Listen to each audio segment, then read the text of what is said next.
Noriu trumpai papasakoti apie miego apnėjai skirtus gydyti aparatus. Turime 3 aparatus.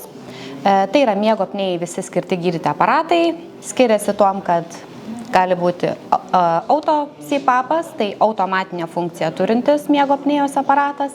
CPAP tai vieno slėgio terapijos aparatas ir keliautojams automatinis, labai patogus.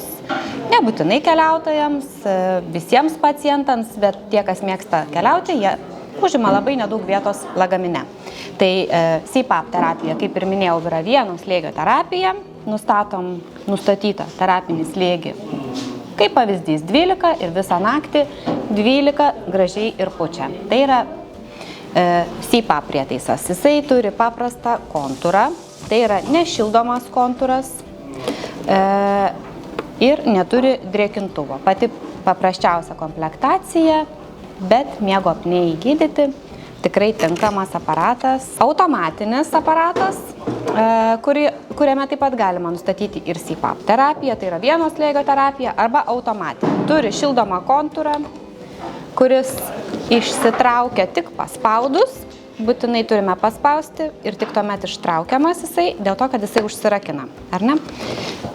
Turi drėkintuvą, į kurį pilame tik distiliuotą griežtai vandenį, išsitraukia laikant pilkąją dalį ir traukiant.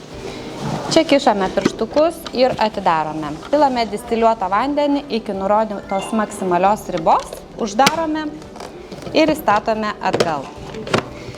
Įsijungia šildymo funkcija ir drėkinimo funkcija. Tai, kaip ir minėjau, CPAP prietaisas arba automatinė funkcija. Mažasis turi tik automatinę funkciją, yra keliautojams visiškai mažiukas. Kontūras taip pat paspaudžiam ir ištraukiam. Kaukę jungiam prie šito galiuko. Kaukės gali būti 5 tipų šitam aparatui.